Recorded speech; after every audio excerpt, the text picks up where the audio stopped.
अभी यूपी में Congress double digit में नहीं आ रही है इस समय, ऐसा लग रहा है। आप राहुल बोल लीजिए, फिर पूनम महाजन हमारे साथ आ गई हैं। हाँ, मैं वही कह रहा था कि जो इन्होंने पूरा का पूरा ओनस मुसलमानों पे डाल दिया, ये वही बात याद करें जो आरिफ मोहम्मद खान कह रहे थे कि एक तरीके से कौन ला रहा है ये पोलराइजेशन। ये मुसलमान, किसी मुसलमान लीडर ने ये नहीं बोला, आके वो आती हैं और सीधा डाल देती हैं कि मुसलमान कैसे वोट कर सकता है। तो ये जो लाता है, उन्होंने सही बात कही थी कि ये जो पोलराइजेशन हिंदुओं का होता है हमेशा रिएक्शन में होता है। तो ये ट्रिगर कौन करता है? क्या जरूरत थी कि सीधे आप, वो दलित भी तो कह सकती थी। और इसमें आप ये तब है जब सुप्रीम कोर्ट ये कह चुका है कि चुनाव में किसी धर्म जाति के संप्रदाय के आधार पर नहीं किया जाएगा। ये तब है। और आप ऐसे सोचिए, कई बार हम ये भी डबल स्टैंडर्ड्स करते हैं कि यहाँ मायावती से कोई सवाल नहीं करेगा कि वो सांप्रदायिक हो रही है। बिल्कुल। पूनम महाजन हमारे साथ आ गई हैं, भारतीय जनता युवा मोर्चा के अध्यक्ष हैं और साथ ही बीजेपी की सांसद भी हैं। सुधीर, पूनम जी, आपका पहला रिएक्शन हम मायावती जी पर ही लेना चाहते हैं। अभी मायावती जी ने एक प्रेस कॉन्फ्रेंस की, वो चुनाव तो हार गई हैं उत्तर प्रदेश में, लेकिन कह रही हैं कि जो वोटिंग मशीन थी वही खराब थी। वो बीजेपी ने उनकी ऐसी प्रोग्रामिंग कर दी कि आप बटन कोई भी दबाइए, वोट बीजेपी को ही पड़ेगा। मुझे लगता है हाथी के पैर चलना खराब हो गए थे।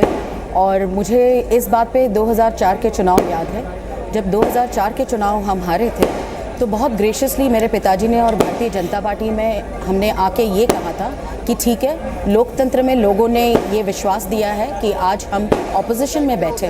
तो मुझे लगता है जब ये एक मैच्योरिटी किसी नेता से अपेक्षित होती है और वो नहीं करते हैं तो ये बहुत दुखद बात है लोकतंत्र के लिए। पूनम जी, आपको लगता है कि ये कॉन्स्पिरेसी थ्योरी हो सकती है? पिछले 3-4 दिन से ये चर्चा शुरू कर दी गई थी कि ईवीएम के साथ टैंपरिंग हुई है। अगर बीजेपी पंजाब में भी जीतती है और बाकी राज्यों में भी जीत जाती है तो ये ईवीएम का ही खेल हो सकता है, वोट का तो नहीं हो सकता। मुझे लगता है कॉन्स्पिरेसी थियोरी कौन करता है? कॉन्स्पिरेसी थियोरी एक हारा हुआ इंसान या दिमाग में किसी के और कुछ विचार करने की क्षमता ना होते, सिर्फ षड्यंत्र का विचार हो।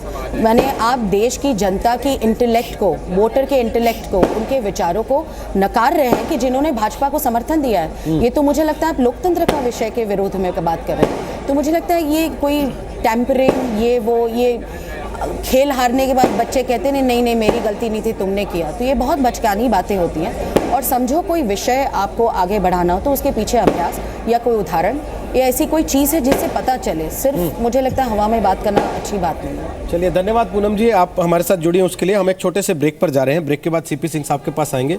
जो बातें मोमिन जहरा कह रही थी, मैं उनसे कमेंट चाहूँगा इस पर कि क्या वाकई इसी तरह की पॉलिटिक्स करना चाहती थी बीजेपी, जहां मुस्लिम विधायक अगर चुना जा रहा है तो इसलिए ना चुना जा रहा हो कि वो केवल मुसलमानों के लिए काम करेगा। विधायक चुना जा रहा हो तो वो सबके लिए चुना जा रहा हो। सड़क बनाई जा रही हो तो सबके लिए बनाई जा रही हो। शमशान कब्रिस्तान भी हो रहा हो तो वो सबके लिए हो रहा हो, किसी एक जाति धर्म विशेष के लिए ना हो रहा हो।